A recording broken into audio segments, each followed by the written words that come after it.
ஐயா எங்கேயாச்சும் இந்த அநியாயத்தை பார்த்துருக்கீங்களா?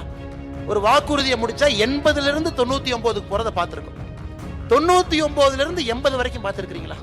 அதனால என்ன வாக்குறுதி கொடுத்தோம்னே தெரியாத ஒரு மனுஷன். திராவிட முன்னேற்ற கழகத்தினுடைய ஆட்சியில் உண்டியல்ல காசு போட்டா எப்படியோ அப்படிதான் அந்த பெட்டியில போட்ட பெட்டிஷன். பெட்டியில போட்ட பெட்டிஷனுக்கு மரியாதை இல்ல. திராவிட முன்னேற்ற கழகத்தினுடைய ஆட்சியில உண்டியல்ல போட்ட காசுக்கு மரியாதை. சுடுகாட்டுல தான பிணத்தை எரிக்கணும், வழக்கத்தை மாத்தினா எப்படி? கலைஞர் கருணாநிதி அவர்கள் இறந்த பிறகு சுடுகாட்டுக்கு தான் நீங்க போயிருக்கீங்க, மெரினாக்கு போனீங்க. அமித்ஷா இல்லையாமா அவர் அவதூறு ஷா. முட்டாள்தனமாக ஆட்சி நடத்துவதற்காக முட்டாள் மு க ஸ்டாலின் என்று சொல்லலாம். அதனால முதலமைச்சராக இருக்கட்டும், அவருடைய மகனாக இருக்கட்டும், மரியாதை கொடுத்த தமிழக அரசியல்ல மரியாதை வாங்கி கொள்ளும். இங்க இருக்கக்கூடிய முதலமைச்சர் அவருக்கு ஒரு மொழியே உருப்படியா வராது, அதுல கணக்கும் வராது. ஆனால் இவர் என்ன ஆட்சியில் உட்கார்ந்துகிட்டு இந்த மொழியை படி அந்த மொழியை படி என்று முதலமைச்சர் அவர் சொல்லிக் கொண்டிருக்கின்றார்கள். இளைஞர்கள் யோசிக்கணும். இன்னைக்கு நம்முடைய இளைஞர் அவர்கள் நீங்க அரசியல்ல எல்லோருக்கும் வாய்ப்பு கொடுக்கும் பொழுது யோசிச்சு கொடுங்க. நான் எந்த தலைவரையும் தவறா சொல்ல, இது முக்கியமான தேர்தல், இது எக்ஸ்பெரிமெண்டேஷன் தேர்தல். இவருக்கு போட்டு பார்க்கலாமா? சரி, புதுசா ஒருத்தருக்கு போட்டு பார்ப்போம், என்ன நடக்குதுன்னு பார்ப்போம். ஐயா அதுக்கான தேர்தல் இது இல்ல. திராவிட முன்னேற்ற கழகத்தினுடைய ஆட்சியை அகற்ற வேண்டும் என்று முடிவு செய்த பிறகு அங்க பிங்கி பிங்கி பாங்கி போடுறதுக்கெல்லாம் வேலையே இல்லைங்க. எங்கேயா பணம் இல்ல, நாங்க தான் பயிர்க்கடன் கட்டிட்டோமே, பயிர்க்கடன் புதுப்பிக்கத்தானே கேட்ட பணம் எங்க இல்லைன்னா, அண்ணே உங்க பணத்தை எடுத்து 3000 ரூபாய் கொடுத்தாச்சு. இது எப்படி இருக்குன்னா, கழுதையை கொண்டு வந்து லிப்ஸ்டிக் போட்டுட்டு தான் வந்து யானைன்னு சொல்ற மாதிரி இருக்கு. நீங்க பொங்கலுக்கு 3000 ரூபாய் கொடுத்தீங்கன்னா உங்க பணத்துல நீங்க கொடுக்கணும். அதற்கான நிதி சூழ்நிலையை நீங்கள் உருவாக்கணும். தேர்தலுக்கு இன்னும் சரியாக ஒரு 80 நாட்கள் தான் இருக்குதுங்க. இன்னும் 80 நாட்கள் தான். மக்கள் எல்லாம் கடந்த 4 ஆண்டுகளுக்கு மேல ஒரு மாற்றம் வராதா, இன்னைக்கு வராதா, நாளைக்கு வராதான்னு வழி மேல விழி வைத்து காத்து கொண்டிருக்கின்றார்கள். இன்னைக்கு எல்லோருமே நிச்சயமாக ஏப்ரல்ல தேர்தல் நடக்கும் பொழுது தமிழகத்திற்கு ஒரு பெரிய மாற்றம் வரணும். திராவிட முன்னேற்ற கழக அரசினுடைய தீய சக்தி பிடியிலிருந்து மக்களை காப்பாற்ற தேசிய ஜனநாயக கூட்டணி, அனைத்து இந்திய அண்ணா திராவிட முன்னேற்ற கழகம் தலைமையிலான தேசிய ஜனநாயக கூட்டணி தமிழகத்திலே ஆட்சிக்கு வர வேண்டும், ஒரு பெரிய மாற்றத்தை கொடுக்க வேண்டும் என்று எல்லோரும் எதிர்பார்த்து கொண்டிருக்கின்றார்கள். அது இளைஞர்களாக இருக்கட்டும், தாய்மார்களாக இருக்கட்டும், பெரியவர்களாக இருக்கட்டும், ஏன் திராவிட முன்னேற்ற கழகத்தினுடைய தொண்டர்களாக கூட இருக்கட்டும், எல்லோருமே இன்னைக்கு ஒரு மாற்றம் வர வேண்டும் என்று இருக்கக்கூடிய நிலைமையை அப்பட்டமாக வெளிப்படையாக நாம் பார்த்து கொண்டிருக்கின்றோம். அருமை சொந்தங்களே, திருப்பூர் பகுதியில் இருக்கக்கூடிய ஒரே ஒரு திராவிட முன்னேற்ற கழகத்தினுடைய சட்டமன்ற உறுப்பினர் நேற்று முன்தினம் அவர் தர்ணால் உட்கார்ந்திருக்கார். சேர் போட்டு பக்கத்தில் ஒருத்தர் கொடை பிடிச்சிட்டு இருக்கிறாங்க, பக்கத்தில் ஒரு அம்மா பிளாஸ்க்ல தண்ணி வச்சிருக்கிறாங்க. ஜம்முன்னு சேர்ல அவர் உட்கார்ந்துருக்காரு. எதுக்கு ஐயா நீங்களா ஆர்ப்பாட்டம் பண்றீங்கன்னா, எங்க மேயர் எடுத்து நான் ஆர்ப்பாட்டம் பண்றேன். இந்த அநியாயத்தை இந்தியாவில் எங்கேயுமே பார்க்க முடியாதுங்க. இந்த டிராமாவை நிறைவேற்றக்கூடிய ஒரே ஒரு கட்சி கம்யூனிஸ்ட் கட்சி. கேரளாவுக்கு போனீங்கன்னா கம்யூனிஸ்ட் ஆட்சியை எதிர்த்து கம்யூனிஸ்ட் கட்சி ஆர்ப்பாட்டம் பண்ணுவாங்க. ஏன்னா மக்களுடைய குறைய ஆட்சியா நாங்க செய்ய முடியல, கட்சியா நாங்க செய்யறோம். இன்னைக்கு திருப்பூரிலும் அதே போன்ற அவல நிலைமையை ஒரு திராவிட முன்னேற்ற கழகத்தினுடைய சட்டமன்ற உறுப்பினரே வீதிக்கு வந்து சேர் போட்டு உட்கார்ந்து என்னோட பகுதியில் இருக்கக்கூடிய குப்பையை அகற்ற வேண்டும் என்கின்ற டிராமாவை பண்ணிட்டு இருக்கார். அப்படிதான் திருப்பூர் நகரம் இருக்கு. திருப்பூர் நகரத்தினுடைய மேயர் அதையெல்லாம் தாண்டி ஒரு ஊர்ல போய் குப்பையை போடுறாரு. ஊர் மக்கள் எல்லாம் போய் மன்னிப்பு கேட்கறாங்க, ஐயா எங்க ஊரு குப்பையை கொண்டு வராதீங்க. அதுக்கு ஒரு என்ன சொல்றாரு தெரியுங்களா? நீங்க எல்லாம் மரியாதையா வீட்டுக்கு வாங்க, என்னைய பத்தி பொது இடத்துல தப்பா பேசினதுக்காக மன்னிப்பு கேளுங்க. அந்த ஊர் மக்கள் யாரெல்லாம் அந்த ஆர்ப்பாட்ட மேடையில மேயரை கண்டித்து பேசினார்களோ எல்லோரையும் தனித்தனியாக மன்னிப்பு கேட்க வைத்து, அவங்க மன்னிப்பு கேட்டதையெல்லாம் வீடியோ பண்ணி அதை டிஎம்கே ஐடிவிங்ல போட்டுட்டு, அடுத்த நாள் காலையில அந்த ஊர்ல மறுபடியும் வந்து ஒருவர் குப்பையை கொட்ட முடியும் என்றால் அந்த திருப்பூருடைய கேடுகட்ட மேயர்னு ஒருத்தர் இருக்கார், அவர் மட்டும்தான் முடியும். அதாவது மக்கள் ஒரு ஆர்ப்பாட்ட மேடையில பேசினாங்க ஒரே காரணத்துக்காக அவமானப்படுத்தி அவர்களை பொதுவெளியில மன்னிப்பு கேட்க வைத்து மறுநாள் காலையில போய் குப்பையை கொட்டுறார்.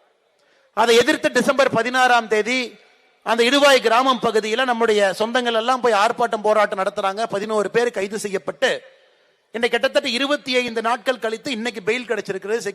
செக்யூர் கையெழுத்து போட்டு நாளைக்கு அவங்க வெளியே வருவாங்க. இதையெல்லாம் கூட நாம் பார்த்து கொண்டிருக்கின்றோம். அதை கண்டித்து ஆர்ப்பாட்டம் நடத்திய பாரதிய ஜனதா கட்சி நூற்றுக்கணக்கான நபர்களை கைது செய்து உள்ள வச்சாங்க. இதையும் நாம் பார்த்துக்கிட்டு இருக்கோம். இன்னைக்கு இந்தியாவில் தூய்மையான நகரங்கள் பட்டியல் போடுறாங்க. தூய்மையான நகரங்கள் பட்டியல் 10 லட்சம் பேருக்கு மேல இருக்கக்கூடிய நகரங்கள் இந்தியாவில் 40ங்க. 40வது இடத்துல கடைசி இடத்துல இருக்கக்கூடிய நகரம் எதுனா மதுரை. கடைசி நகரம் தூய்மையில இந்தியாவில் 10 லட்சம் பேருக்கு மேல இருக்கக்கூடிய நகரம். அந்த 40வது நகரத்திலிருந்து ஒரு நகரம் தாண்டி 39 லூதியானா, 38 கடைசியிலிருந்து 2வது இடத்துல ஒரு நகரம் இருக்குன்னா அது சென்னை. யோசிச்சு பாருங்க, திராவிட முன்னேற்ற கழகத்தினுடைய ஆட்சியில இன்னைக்கு குப்பை நகரமாக ஒரு நகரமாக தமிழகத்திலே மாறிக்கொண்டிருக்கிறது. கட்ட கடைசி இடத்துல மதுரை, அதிலிருந்து 2 இடம் தள்ளி சென்னை, அந்த 40 நகரத்துல 29வது நகரமாக கீழிருந்து 11 இடத்துல கோயம்புத்தூர், 3 லட்சத்திலிருந்து 10 லட்சம் பேர் இருக்கக்கூடிய நகரம், 3 லட்சத்திலிருந்து 10 லட்சம் பேர் இருக்கக்கூடிய நகரம் 95 நகரத்தை பட்டியல் போடுறாங்க. எது குப்பை நகரம்? 94வது இடத்துல ஈரோடு, 77வது இடத்துல திருப்பூர். இதை விட வெட்கக்கேடு எங்கேயுமே இருக்க முடியாது. இங்கிருந்து திராவிட முன்னேற்ற கழகத்தினுடைய தலைவர்கள் வட இந்தியாவினுடைய சில மாநிலத்தை பார்த்து நீங்க எல்லாம் பான்பராக வாயன்னு சொல்றாங்க. அவங்க எல்லாம் நம்மளை விட சுத்தத்துல மேல இருக்கிறாங்க. இதை விட கேடு கட்டத்தனம் இருக்க முடியுமா?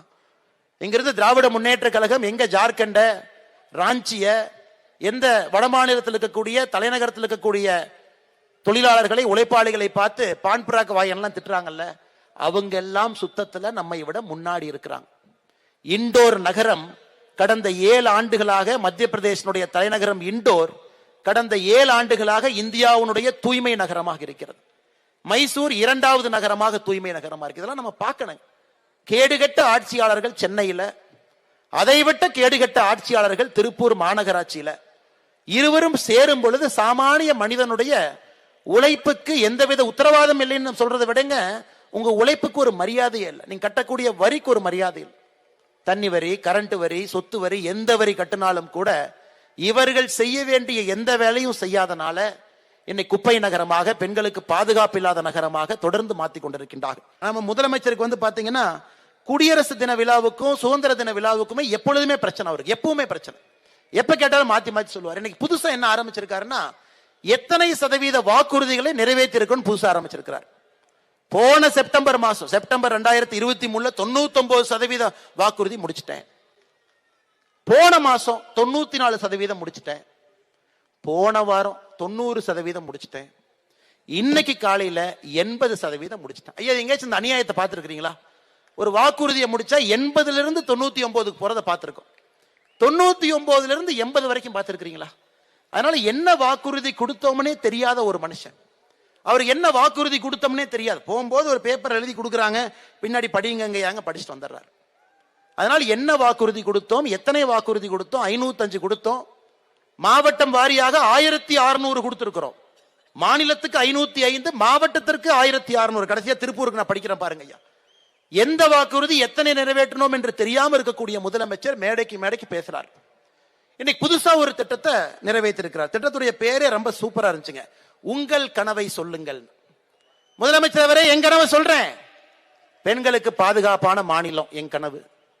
இளைஞர்களுக்கு வேலை வாய்ப்பு இருக்கக்கூடிய மாநிலம் என்னுடைய கனவு. தமிழன் என்கின்ற பெருமையான அடையாளத்தோடு இருக்கக்கூடிய மாநிலம் என்னுடைய கனவு. இந்த 3 கனவும் நடக்க வேண்டும் என்றால் என்னுடைய கனவான திராவிட முன்னேற்ற கழகம் 2026 ஆட்சியில் இருக்கக்கூடாது. என் கனவு எழுதி வச்சுக்க.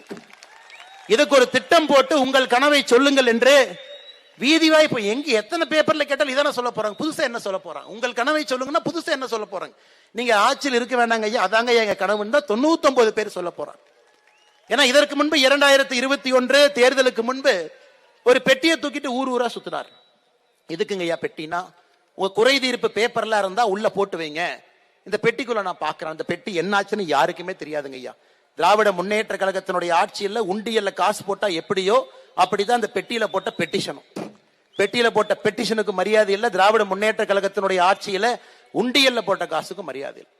இன்னைக்கு திராவிட முன்னேற்ற கழகத்தினுடைய அமைச்சர்கள் என்ன பேசுறாங்க பாருங்க. திருப்பரங்குன்றத்தில் தீர்ப்பு கொடுக்கறாங்க. அது நம்ம எல்லோருக்குமே தெரியும். 1920 இருக்கக்கூடிய பிரச்சனை, 105 ஆண்டுகளாக இருக்கக்கூடிய பிரச்சனை. பூர்ணச்சந்திரன் பாருங்க, இதுக்காக உயிரை விட்டு இன்னைக்கு அவருக்கு நாம் மரியாதை செலுத்தி கொண்டிருக்கின்றோம். ஒரு நல்ல ஒரு மனிதர். தீர்ப்பு வந்த பிறகு ரகுபதி சொல்றாரு, சுடுகாட்டுல தான பிணத்தை எரிக்கணும், வழக்கத்தை மாத்தினா எப்படின்னு. அண்ணன் ரகுபதி அவர்களே, கலைஞர் கருணாநிதி அவர்கள் இறந்த பிறகு சுடுகாட்டுக்கு தான் நீங்க போயிருக்கணும். மெரினாக்கு போனீங்க ஏங்கண்ணா? உங்களுக்கு ஒரு நியாயம், ஊருக்கு ஒரு நியாயமானே. இன்னைக்கு நீங்க வழக்கத்தை மாத்துறீங்க. சுடுகாட்டில் எரிக்க வேண்டிய பிணத்தை எதுக்கு வழக்கத்தை மாத்துறீன்னு கேட்கிறேன். கலைஞர் கருணாநிதி ஐயா இறந்த பிறகு எனக்கு கருணாநிதி ஐயா மீது மரியாதை இருக்கு. அடிப்படையில கொள்கையில மாற்றம் இருந்தாலும் கூட நம்முடைய முதலமைச்சருக்கான அந்த மரியாதையை கொடுப்போம். இன்னைக்கு நீங்க மக்களை இந்த அளவுக்கு கொச்சைப்படுத்தி பேசினா திரும்ப நாங்க பேசுறதுக்கு எவ்வளவு நேரம் ஆகும்? அதே கலைஞர் கருணாநிதி அவர்கள் இறந்த பிறகு சுடுகாட்டுக்கு தான் நீங்க போயிருக்கணும். எதற்கு மெரினா கடற்கரையில தான் அடக்கம் செய்யணும், எது கோர்ட்டுக்கு ஏறினீங்க? அதே மக்கள் கேட்பாங்கல்ல, இந்து மக்கள் கேட்பாங்க, தமிழகத்தினுடைய மக்கள் கேட்பாங்க. இன்னைக்கு ரகுபதி அவர்கள் ஒரு அமைச்சரா இருக்கிறார். அந்த அமைச்சராக இருப்பதற்கு தமிழகத்தில் ஒரு அமைச்சருக்கு தகுதியே இல்லைன்னா ரகுபதி தான். தகுதியே எல்லா ஊழல் வழக்கு மேல ஒரு டிஏ கேஸ் நடந்துகிட்டு இருக்கு. சிறைத்துறை அமைச்சர், சிறையில் இருக்க வேண்டியவர் சிறைத்துறை அமைச்சர். இதை விட கொடுமையை பாருங்க ஐயா. தமிழகத்தில் இவ்வளவு மோசமாக ஆட்சி மேல ஆட்சி நடத்தி கொண்டிருக்கின்றார்கள். கேட்டா நம்மளே சொல்றாங்க.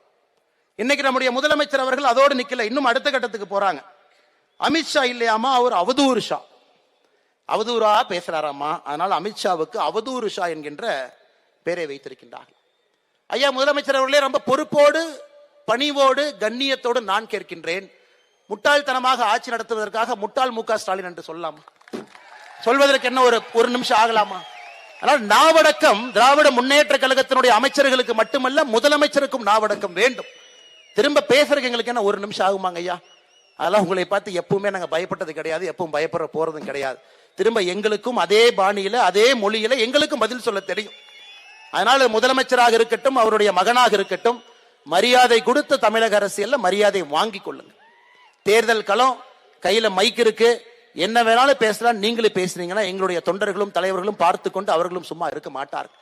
அதனால ஒரு தலைவரின் மீது குற்றச்சாட்டு இருக்கா சொல்லுங்க, ஏத்துக்கிறோம். குற்றச்சாட்டு இருக்கா சொல்லுங்க. குற்றச்சாட்டு அரசியல் எல்லாரும் வைக்கிறதானுங்க, வெய்யுங்க, நாங்க பதில் சொல்றோம், எங்களுடைய கடமை. அதற்காக தயவு செய்து ஒரு பணியில பொறுப்பில் இருக்கிறவங்களை கொச்சைப்படுத்தி பேசுவதை நம்முடைய முதலமைச்சர் அவர்களே அவருடைய பொறுப்புல செய்யும் பொழுது அவருக்கு கீழே இருக்கக்கூடிய அமைச்சர் பெருமக்கள் எல்லோரும் இதை தங்களுடைய கடமையாக செய்து கொண்டிருக்கின்றார்கள். அதையும் கூட இந்த நேரத்தில் கடுமையாக கண்டிக்க வேண்டிய ஒரு பொறுப்பும் வேலையும் நம்முடைய வேலையாக இருக்கிறது. அன்பு சொந்தங்களே, இன்னைக்கு நாம் எல்லோரும் நன்றாக புரிந்து கொள்ள வேண்டும். அன்பு சொந்தங்களே, இன்னைக்கு நேற்று இதே நேரத்தில் மும்பையில தாராவி பகுதியில் நம்முடைய தமிழ் சொந்தங்களோடு பேசிக் கொண்டிருந்த பொழுது அவங்களுடைய உள்ளாட்சி தேர்தல் நடந்து கொண்டிருக்கிறது. எல்லாரும் ஹிந்தி பேசுறாங்க. மேடையில் நான் இருக்கிற என்ன பேசுறது, எப்படி ஹிந்தியில பேசுறது? பக்கத்தில் இருக்கவங்க சொன்னேன், ஒரு 3 லைன் ஹிந்தியில் எழுதி கொடுத்தீங்கன்னா தமிழ் எழுதி கொடுங்க, அதை போய் அப்படியே படிச்சுட்டு வந்துடுறேன். ஐயா, நாம் இன்று புரிந்து கொள்ள வேண்டும், நம்முடைய குழந்தைகள் இன்று உலக குழந்தைகளாக மாறிக்கொண்டிருக்கின்றார்கள். அவங்க எல்லாம் அந்த உலகம் ஃபுல்லா போகணும், எல்லா மாநிலத்துக்கு போகணும், எல்லா விஷயத்தையும் பேசணும், எல்லாம் கத்துக்கணும்னு நினைக்கிறாங்க. ஆனா தமிழகத்துல மட்டும் ஏன் நாம மக்களை அடக்கி அடக்கி அடக்கி அடக்கி இப்படித்தான் படிக்கணும், இத்தனை மொழி தான் படிக்கணும், இதுக்கு மேல படிக்காதீங்கன்னு சொல்றது எப்படிங்க? எவ்வளவு பெரிய தவறு பாருங்க. இன்னைக்கு சந்திரபாபு நாயுடு அவர்கள் ஆந்திராவுடைய முதலமைச்சராக சொல்லிக் கொண்டிருக்கின்றார், நான் மத்திய அரசுடைய இருமொழி கொள்கையை எதிர்க்கிறேங்கிறார் சந்திரபாபு நாயுடு. ஏன் எதிர்க்கிறாருன்னா 30 மொழி படிக்கணும், அதெல்லாம் 2 மொழி படிக்கிறீங்க, 30 மொழி படிச்சா தான் நல்லா இருக்க முடியும், எல்லாம் 30 மொழி படிங்கிறார். அங்கே ஒரு முதலமைச்சர். ஆனா இங்க இருக்கக்கூடிய முதலமைச்சர் அவருக்கு ஒரு மொழியே உருப்படியா வராது, அதுல கணக்கும் வராது. ஆனால் இவர் என்ன ஆட்சியில் உட்கார்ந்துகிட்டு இந்த மொழியை படி அந்த மொழியை படி என்று முதலமைச்சர் அவர் சொல்லிக் கொண்டிருக்கின்றார்கள். இளைஞர்கள் யோசிக்கணும். எனக்கு இளைஞர்களுக்கு என்னன்னா பெரிய சண்டையை நடந்து கொண்டிருக்கிறது. எனக்கு எந்த படம் ரிலீஸ் ஆனா முதல்ல 100 கோடி யாரு, 200 கோடி யாரு, 300 கோடி யாரு, அந்த மாய உலகத்திலிருந்து வெளியே வரணும். அரசியல் என்பது ஒரு படத்தின் மூலமாக தீர்மானிக்கப்படுவதல்ல. ஒரு படத்துல ஒருத்தர் நடிக்கிறாங்கன்னா அதுல ரீடேக் எடுத்துக்கலாங்க ஐயா, ரீடேக் எடுத்துக்கலாம். வில்லனுக்கு தான் அடி உழுவும், ஹீரோக்கு எப்பவும் அடி உழுகாது. ஆனா நிஜ வாழ்க்கை என்பது அப்படி இல்லை. நிஜ வாழ்க்கை என்பது முற்றிலும் வேறு. ஒரு புரட்சி தலைவர் அவர்கள் அரசியல்ல மக்களுடைய மனதை எல்லாம் வென்று, இந்தியாவுடைய ஒரே ஒரு தலைவர் மக்களுடைய அன்பை சினிமாவில் இருந்து மக்களுடைய அன்பை ஜெயிச்சிருக்கிறாங்கன்னா ஒரு இதயம் அப்படிப்பட்ட ஒரு இதயம் புரட்சி தலைவருக்கு. இன்னைக்கு நம்முடைய இளைஞர் அவர்கள், நீங்க அரசியல்ல எல்லோருக்கும் வாய்ப்பு கொடுக்கும் பொழுது யோசிச்சு கொடுங்க. நான் எந்த தலைவரையும் தவறா சொல்ல, இது முக்கியமான தேர்தல், இது எக்ஸ்பெரிமெண்டேஷன் தேர்தல் அல்ல. இவருக்கு போட்டு பார்க்கலாமா, சரி புதுசா ஒருத்தருக்கு போட்டு பார்ப்போம் என்ன நடக்குதுன்னு பார்ப்போம். ஐயா, அதுக்கான தேர்தல் இது இல்ல. திராவிட முன்னேற்ற கழகத்தினுடைய ஆட்சியை அகற்ற வேண்டும் என்று முடிவு செய்த பிறகு அங்க பிங்கி பிங்கி பாங்கி போடுறதுக்கெல்லாம் வேலையே இல்லைங்க. திராவிட முன்னேற்ற கழகம் அங்கிருந்து கிளம்ப வேண்டும் என்று முடிவு செய்து விட்டால் ஆட்சியில் யார் அமர்ந்தால் அவங்களுக்கு ஆட்சி கொடுக்க தெரியணும். ஐயா, ஆட்சி என்பது ஒரு முதலமைச்சர் மட்டுமல்ல, முதலமைச்சரோடு 35 அமைச்சர்கள் அங்க உட்காரணும், 234 தொகுதியில எம்எல்ஏக்கள் உட்காரணும்.